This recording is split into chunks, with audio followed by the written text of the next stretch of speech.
Welcome back. You're watching Daybreak on Citizen Television. Thank you for your time. We welcome your contributions here on the broadcast, and towards the tail end of this broadcast, we'll be sampling your feedback. The hashtag on Twitter is Daybreak. The SMS code is 22422 at Citizen TV Kenya and at Ayub Abdikadir. With me in the studio, Dr. Joyce Mutinda, the chairperson of the National Gender and Equality Commission, Dr. Jacob Otach. He is a constitutional lawyer and representing the Chief Executive Officer of the Kenya Law Reforms. Harriet Chigai is the President's advisor on women's rights.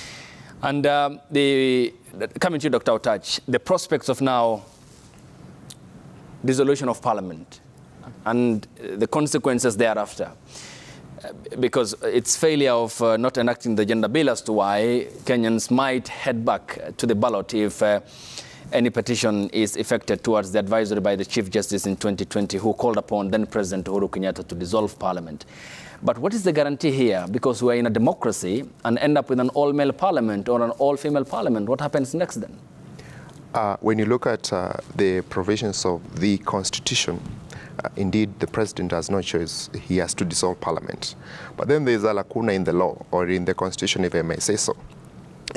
Simply referring to the advisory which the Chief Justice can give, it is actually an iterative one, such that if the current Parliament is not dissolved, or is dissolved, and the election results into an unconstitutional Parliament, still the same process starts again, that someone has to now again challenge the unconstitutionality of Parliament and have perhaps the Chief Justice look into the matter and then advise the President again. So it's an iterative process. So we are going to see a scenario where there are multiple dissolutions of Parliament if we do not achieve the two-thirds gender principle at this point in time. But I'm happy that there's already goodwill that the current members of Parliament have even done a review of neighboring countries. Rwanda has been able to achieve this two-thirds gender parity. In fact, Bolivia, a country, yes, has been able to achieve this. Why can't Kenya achieve this particular two-thirds gender provision, which is a very simple thing? Just do a top-up nomination, and it's not necessarily for women, but it is a matter of allowing all of us, men and women, and all the members of the society to participate in public decision-making processes. So the Constitution, of course, allows for the dissolution of Parliament, but I don't see Parliament being dissolved because Parliament has now seized the matter. They are keen on basically passing the two-thirds gender principle and then move away from this conundrum of about 9 attempts of not implementing the Constitution, as it were. Okay. Yes. And in that understanding, it's what the President also highlights in his memo, that for the National Assembly, he said the effect of this formula would establish 1/3 at 97 members. There are already 47 affirmative action seats dedicated to women leadership. That is the women MPs. The maximum number of seats, he said, required to fulfill the constitutional threshold would therefore be only 50. In the case of the current National Assembly, with 26 elected members of Parliament who are women, the nomination of an additional 24 women MPs suffice to meet the constitutional requirement. An understanding of course, the constitutional consequence if that's not adhered to, following the advice by the former CJ. Dr. Joyce, I come to you, because earlier on you mentioned about the societal aspect and the view with which we view women as a society, because I'm looking at the 2017 elections, for instance. We only had 96 women elected out of 1,450 members of the county assemblies. And the Parliament, of course, and the National Assembly and the Senate also never met the expectations as required in the article that talks about gender balance. In terms of women making up 80% of farm laborers in the country, meaning they feed families and they are caretakers. They manage 40% of Kenya's smallholder farms, yet only 1% of women own agricultural land. I mean, even as we talk about the goodwill, the memo to Parliament, the constitutionality of this, how is the response to the societal perception about gender and, to be specific, women? Thank you very much. When it comes to our society, we come from a patriarchal society. And in the initial stages, when Kenya was colonized, the men were the very first people to get jobs, particularly in the towns and in the only city that time it was Nairobi. And then the women tended to remain behind. Now, that came with a big price. Because when it came to education, then the girl child was not being educated. And therefore, even if we wanted to give them jobs, it was difficult to give them jobs. But that has since changed. Because, as I said at the beginning, enrollment in basic education is now more or less at 50-50. The girls have gone to school. Women have gone to school. They are educated. They have the skills. They are professionals in this country. In fact, when it comes to sectors like law and medicine, you find quite a number of women in those areas. And therefore, this change that came with education, we need to embrace it, even when it comes to leadership. Because now we had been thinking of leadership, it is men. Now, in this new dispensation, they are the most educated. Now, that has changed. And if that is changing, then we need to change with it. We need to think of not the village elders who were just men. We need to think of village elders who will be men, both male and female, so that they can push this country to where it belongs. Now, realizing that women constitute about, I think in the last census, it was 36%. Half of the population, that is. More than a half of the population. Now, if they are more than a half of the population, as our own Harriet Chegai said here, then we are losing by not using that potential in this country. And it is a potential that is being used everywhere across the globe. So it is not just a question of the National Assembly. It is a question of even the economics and the social sector. It is a question that I would call upon all the men in this republic to think of their mothers, of their daughters, and of their wives. Because every man you see around is having a mother. Okay. Nobody was not born of a woman. And therefore, who doesn't love their mother? So I'm wondering where this all came from. Now, for most of these men, those who are of age, they are married. They have their wives. Somebody would argue that at times the wife is not very loved by the man, but they do love each other. That is why they go together. Now, I've watched men and their daughters, fathers and daughters. You find there is a big bond. I know at times there may be a problem. So I'm just wondering, what is going wrong to our boys, to our men? Can we embrace the women so that we move forward all together, realizing even that social sector, the work they do, should be costed? Okay. Harriet, and then how will that collaborative of it and the need of it, as Dr. mentions, to address it from the societal perspective, as an office holder now, how can that be institutionalized in terms of the efforts needed to address this problem that is with us, and us, the Kenyan people, putting it in the Constitution, and which must be adhered to? Well, thank you very much. For me, when I look at society as a whole, and having been a child of the same society, we actually go back to our roots. And you'll realize you cannot talk about gender and women-related issues and delink that from our culture.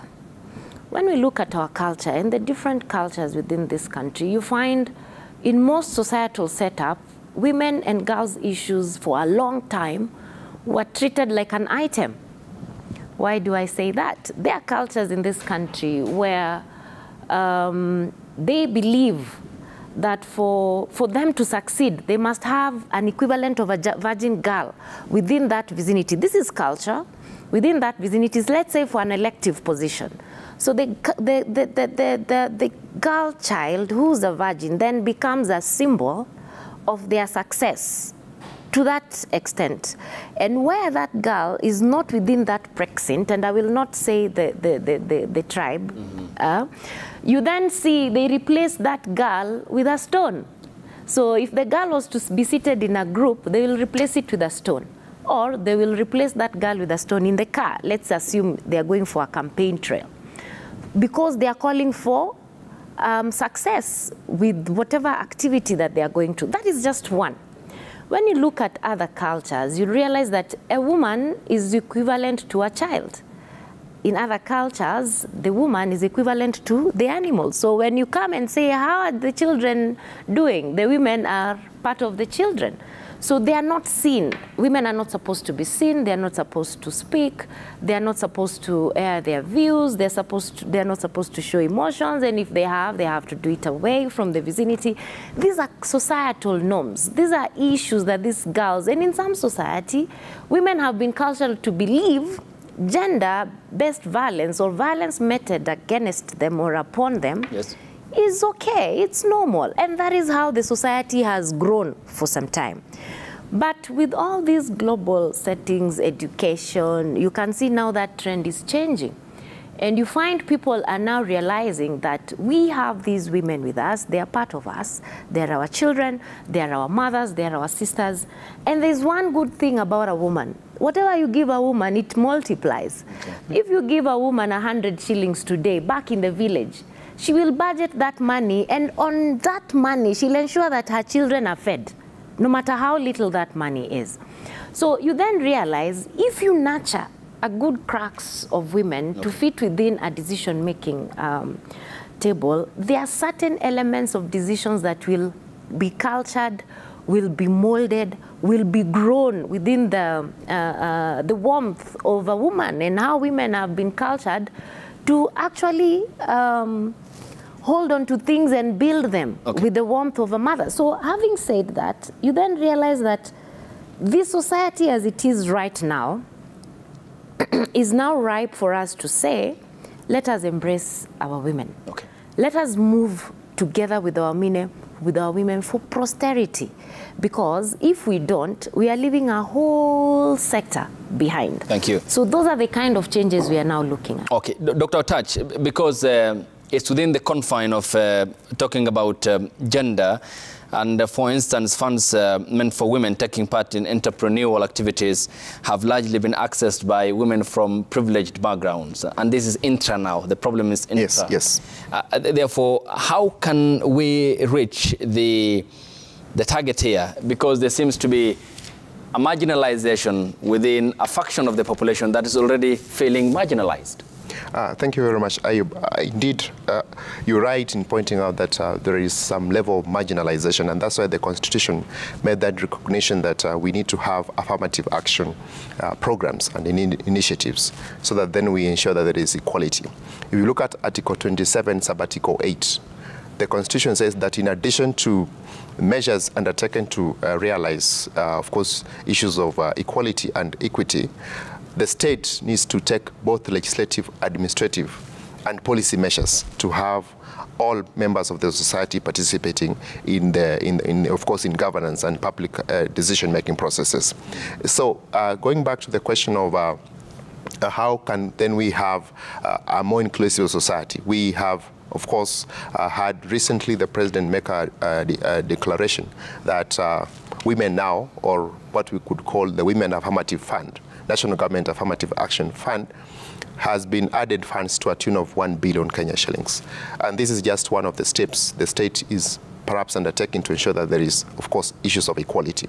We're also looking at a scenario where we have a women political, participation fund. Why can't we fund political, parties led by women, or why can't we fund women candidates during the election, so that then we're able to achieve, at least if there's the lack of resources that has been there, why can then we fund political parties who are actually supporting women to be able to run as women candidates? It's one of the initiatives which can be taken, and which I think is something very good.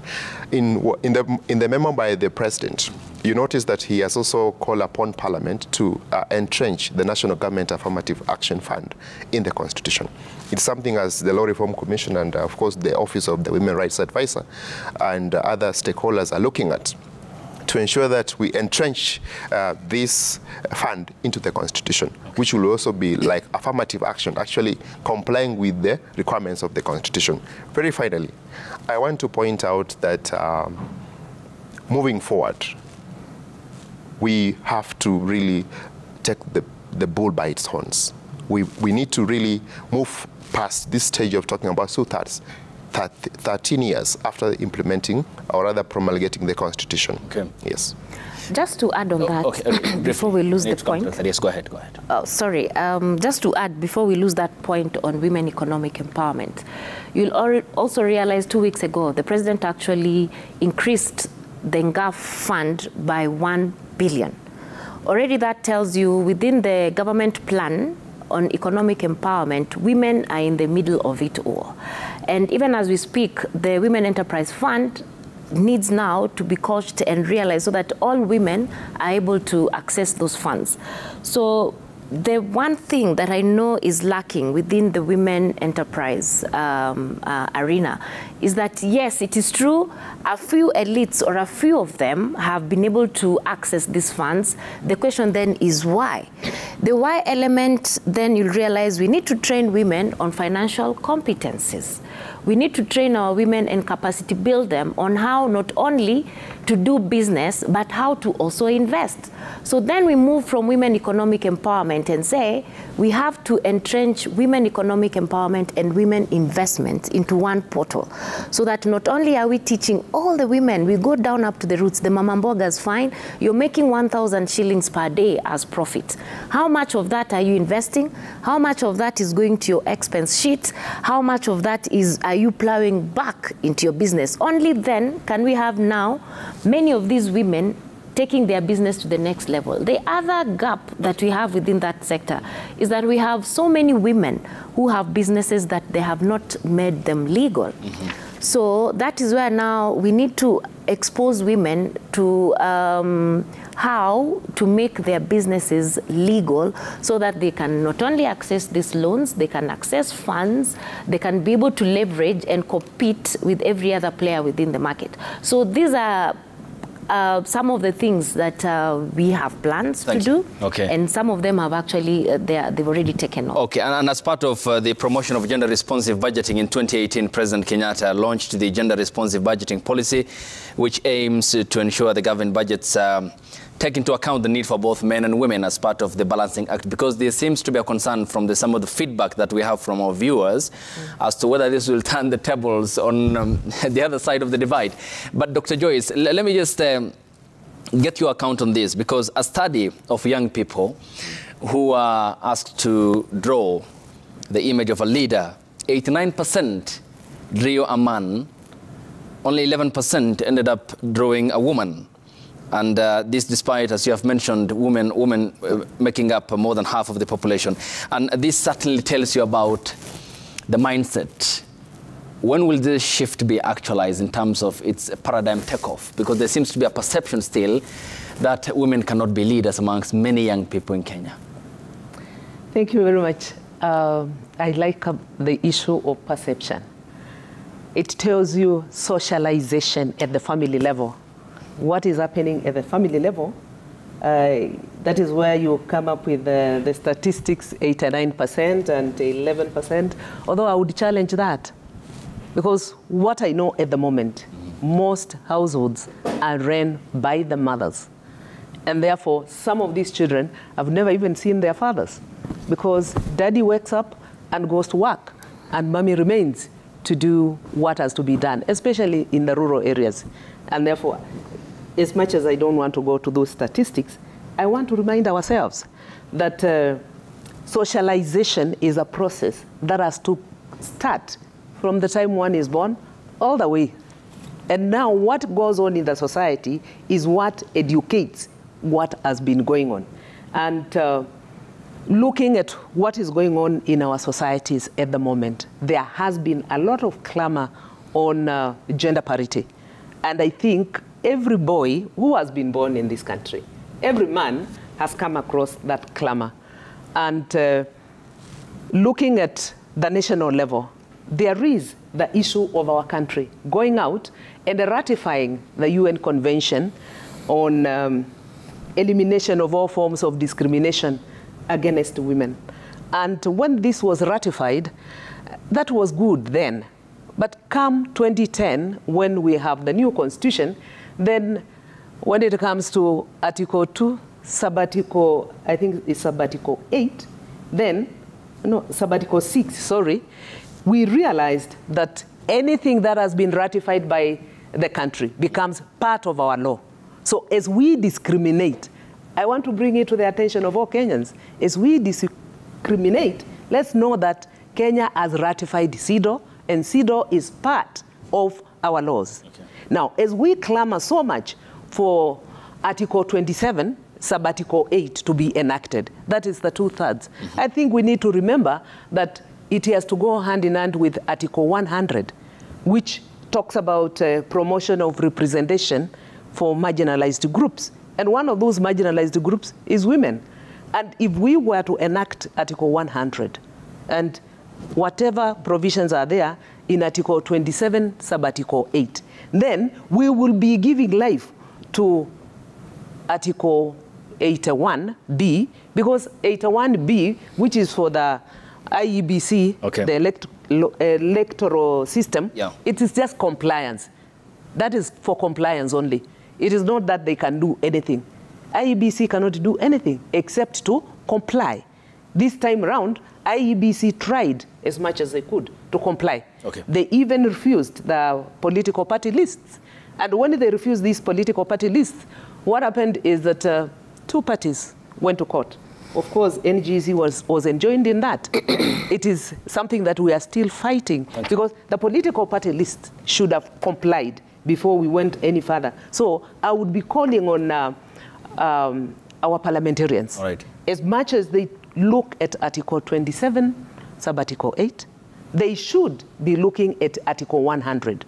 All these bills are ready, and what happened to Article 100 is that the bill went from Parliament, it was passed in Parliament, it went to Senate, and then Parliament went on recess, signed that, if I may say that. Okay. And therefore, it's a question of resuscitating this bill, and then resuscitating or doing what has to be done by these other bills.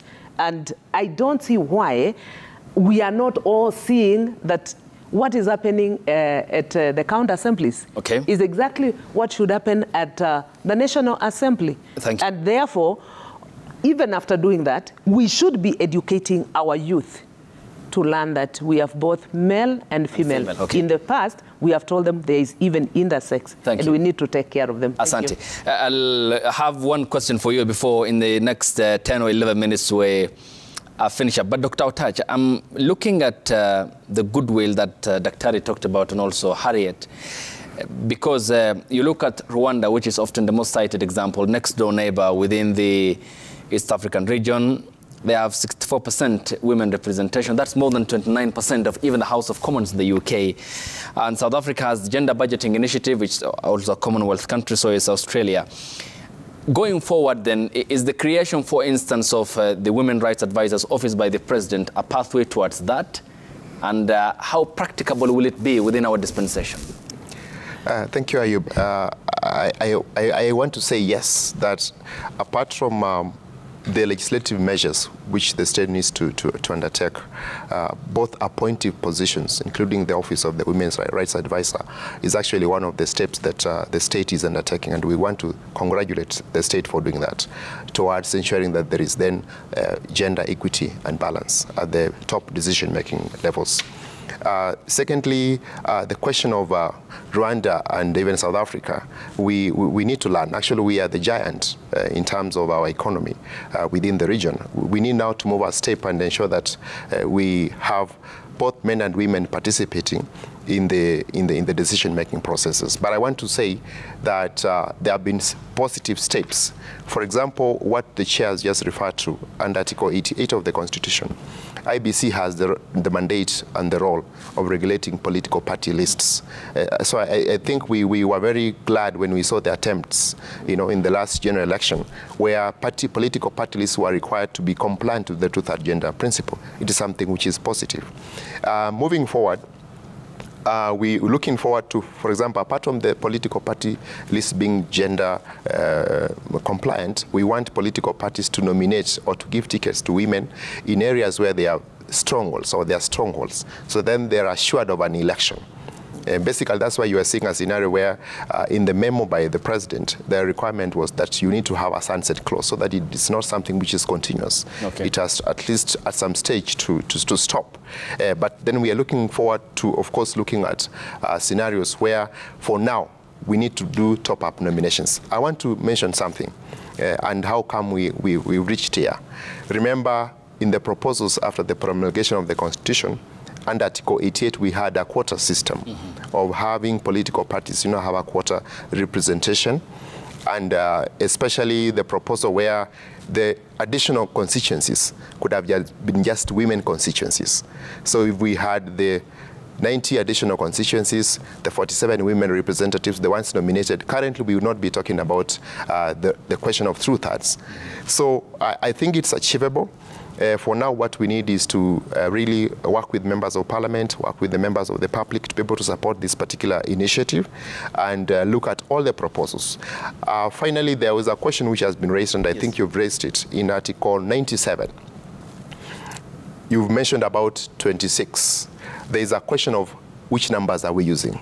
So we are looking at coming up with the best possible formula, because when you look at the already provisions entrenched in the Constitution, there is 47 women representatives. Those are affirmative seats. There are seats which are for men and women, for persons with a disability and the youth. Those are already affirmative seats. Okay. So can we use the already affirmative inbuilt approach, or do we use the total composition? Thank you. If we use the total composition of the House, which is 349, then you would have more nominations. If you use the 97, which already takes cognizance of the already included affirmative action seats, then you would have less numbers for nominations. Thank you. Harriet, as we conclude, before I come to Dr. Mutenda, I'm looking at the Global Gender Gap Index report produced by the World Economic Forum in 2022. Kenya was ranked position 121 out of 153. That's about 32. Were it not for this number, then we will be bottom. And with a score of 0.751, according to the World Economic Forum, that happens annually in the Swiss city of in Switzerland. And as the holder of that office, who advises the president on this for the first time, the establishment of the same, in 5 years' time, then what changes do you see that will happen in terms of bridging this gap globally and also addressing our very own constitutional demands that we must adhere to? First and foremost, I'm very confident that we will make very good progress, because we're already making the progress. When you look at the Kenya Kwanza plan, women have actually been put at the center of it. When you look at the issues of 2/3 gender parity, it was item number 3 in that Kenya plan. When you look at the work indexing, it is there. When you look at economic empowerment, it is there. What does that tell you? The government then is shifting its priority goals to ensure that the gender indexing is actually going to be realized. How are we going to achieve this? By putting KPIs within performance indexing of all state entities. So for me, I'm positive. If we do that which we are supposed to do within the different sectors of government, we are going to achieve this. And that is one of the key issues that even as we discuss with our counterparts, it is very clear that we are now going to monitor to see that we have gender-sensitive budgets cutting across board up to county level. We're also going to ensure that issues to do with labor, employment, we have a well-balanced employment record, and the Public Service Commission is actually coming up with a system that is actually going to generate prompt reports in terms of how gender representation within the public sector is. So you can see the government is already working towards this. And that is why for me, I am very positive. I am, as a woman in this day and age, I'm elated to say the least. Of course, we are trailing. We are really, really trailing. But we are saying we must improve how we look both internally and externally. So the measures are being put in place, and as we speak, I am positive that we are going to move from that position if all the measures that we have put in place or we are putting in place are actually going to be realized. Okay. Yeah. Dr. Joyce, there is a feedback that caught my attention here. Yes, here we go. Bob Otieno says women are already taken care of in the Katiba 2010 by special seats known as Women Rep, which is reserved for them. Other avenues are left for grabs with their push focus for gender parity. Boy child will be the biggest loser, is what he says. And this has been a conversation I mean, how do you allay such fears that many Kenyans harbor? Thank you very much. Let me begin by saying the National Gender and Equality Commission did a study. And they checked about the boy child, because this cry, hue and cry has been there. And when we checked, indeed, the fears are not on the ground. It is far in between. And it is only in some counties, a few counties, some counties that you would not imagine. Like, for example, in Kiambu, very few boys who are going to school, particularly in secondary schools, they would stay back home. But that study showed us we have nothing to worry about. Now, this claim about the boy child, I know our second lady is really on it, and it is an issue that needs a lot of, I would say, a lot of attention, so that at least in every sector, we know whether we are leaving the boy child out. Thank you. What I know is when it comes to socialization, the boy child is now more or less being socialized by the mother instead of the father. And I would call on the fathers, please don't leave your boys out. What business is this that the wife has to go and take the son to be circumcised when the father is still alive? In fact, in my own opinion, that is taboo. So the men should take up their mantle. They should sit with these boys and allay all fears. Now, having said that, there's this talk that we have talked too much about the girl child. Thank you. And therefore, the women is like they are being probed up. It's like there is a discrimination against the men.